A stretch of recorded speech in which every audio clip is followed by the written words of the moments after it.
Salut, moi c'est Harry. Je suis ici avec mon partenaire Kevin, puis aujourd'hui, on va vous parler des exolunes. C'est un sujet qui est pas mal mystique parce que une exolune, c'est simplement une satellite naturelle d'une exoplanète euh, qui tourne autour, mais l'existence des exoplanètes a déjà été confirmée, tandis que l'existence des exolunes est encore une conjecture. Donc, la recherche de ces astres est une excellente exercice pour les astronomes et les physiciens de raffiner leurs techniques et méthodes de détection et peut-être d'en innover des nouvelles. L'importance de cette quête, et je dirais pas mal l'importance, c'est la même importance que trouver des exoplanètes, c'est que potentiellement, il existe des exolunes qui sont habitables pour les humains. Donc, si par exemple on trouve une exolune qui est habitable, qui est plus proche qu'une exoplanète, donc les humains vont aller habiter et coloniser l'exolune avant d'aller coloniser et habiter l'exoplanète. Donc, pourquoi se compliquer la vie? Les méthodes de détection se divisent en deux grandes catégories. Il y a des méthodes directes et il y a aussi des méthodes indirectes. Donc, on va commencer par les méthodes de détection directes. En effet, un exemple de cela, ça s'appelle l'imagerie directe.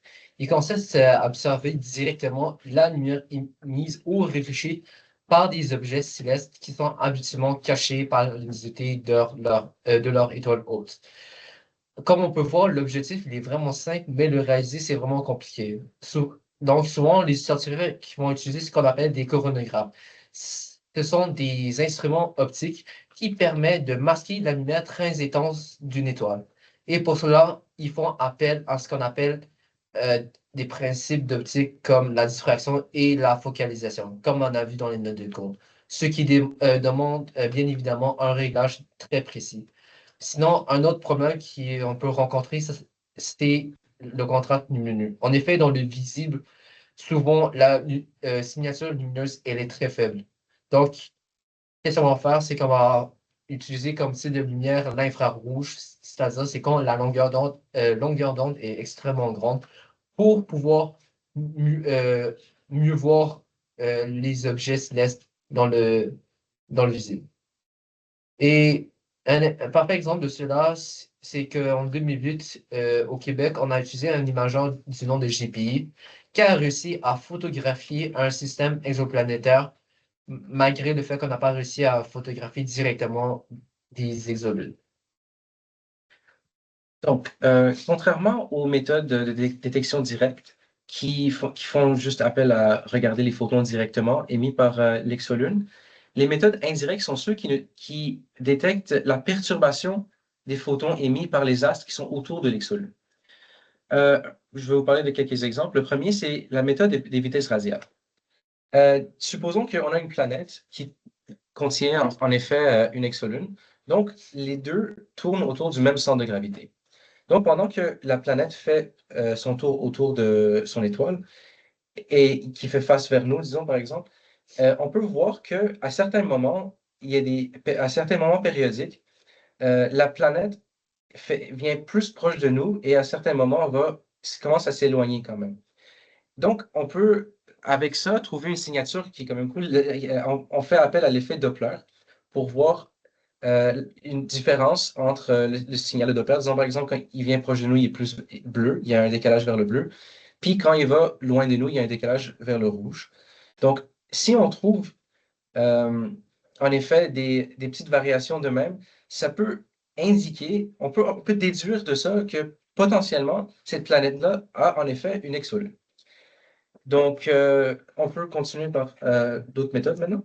En effet, une autre technique directe, ça s'appelle la méthode du transit planétaire.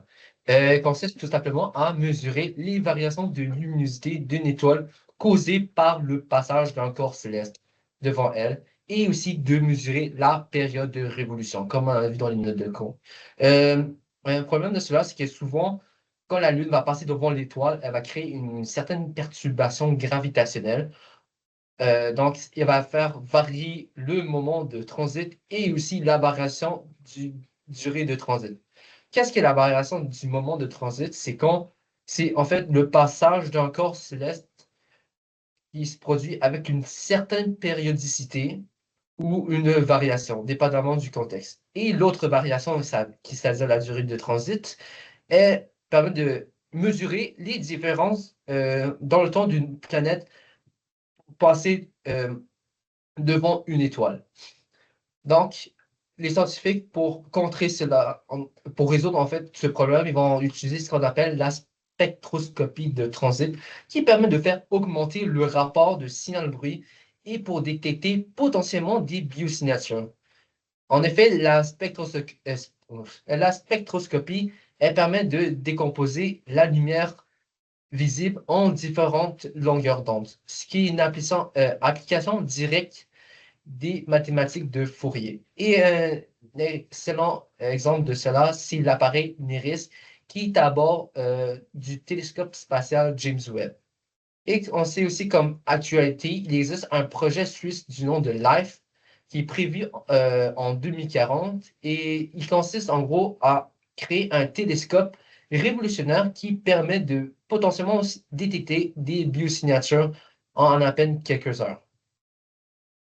Parfait. On peut continuer avec une méthode que je trouve pas mal cool et je voulais vraiment vous en parler. Il y a un effet qui s'appelle l'effet Rossettier-McLaughlin. En gros, on fait encore effet à l'effet Doppler, vous allez voir. C'est que si vous imaginez une étoile qui tourne autour de son axe, ben, il y a un côté qui tourne vers nous, puis il y a un côté qui tourne loin de nous. Encore une fois, ça émet une signature de Doppler avec une variation vers le bleu, un décalage vers le bleu, puis un décalage vers le rouge.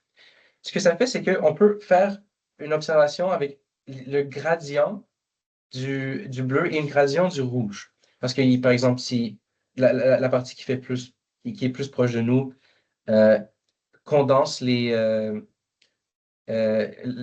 radiations, j'ai oublié le mot, les longueurs d'onde, tandis que quand c'est plus loin, ça condense un peu moins. Donc, avec ce gradient-là, si vous imaginez une planète avec une exolune qui passe devant, et on peut, si par exemple dans son orbite, l'orbite de l'exolune, il y a un moment où on peut photographier ce système de manière horizontale, c'est le plus loin de la planète possible, en rapport avec nos imageries. On peut voir que du côté qui est un peu plus bleu, on peut détecter probablement une plus grosse variation de rouge euh, qui vient de la planète. Et disons que la partie qui est un peu moins bleue va aussi avoir une petite décalage vers le rouge dans la partie bleue, euh, excuse-moi, dans la moitié bleue euh, de l'étoile. Donc, c'est avec ces petites distinctions-là qu'on peut, qu'on peut trouver une petite signature émise par l'exolune qui est plus prononcée que juste l'imagerie directe. Donc, avec ça, les astronomes euh, peuvent faire une meilleure différence entre ce qui est du bruit et ce qui est vraiment, effectivement, les signaux émis avec la signature de Doppler d'une exolune. Et aussi, juste pour vous dire, la machine, ici, il y a une machine qui s'appelle l'Espresso qui fait la détection. Donc, je trouvais que le nom était un peu cool. Donc, j'ai mis une image là-dedans. Et donc, ça fait un bon survol de ce qu'on a appris sur les méthodes indirectes. Donc, en conclusion, malgré le fait que notre système est extrêmement riche en lune, jusqu'à aujourd'hui, on n'a encore aucune lune exolune confirmée. Et une des raisons, ça peut être à cause des techniques sont trop subtiles et trop faibles. Et cela, ça peut être à cause notamment de la taille, de la distance, la luminosité provenant des objets célestes, etc. Par contre, il y a à peine quelques jours, les scientifiques ont réussi à détecter un nouveau candidat qui correspondait à beaucoup de critères pour ressembler, beaucoup de critères à propos d'une exolune. Cependant, malgré le fait que beaucoup de critères ont été respectés, il n'y en a pas suffisamment pour qualifier cet objet comme une exolune. Et qui dit une confirmation d'une nouvelle exolune dit une nouvelle ère d'une vie extraterrestre. Donc, merci de nous avoir écoutés.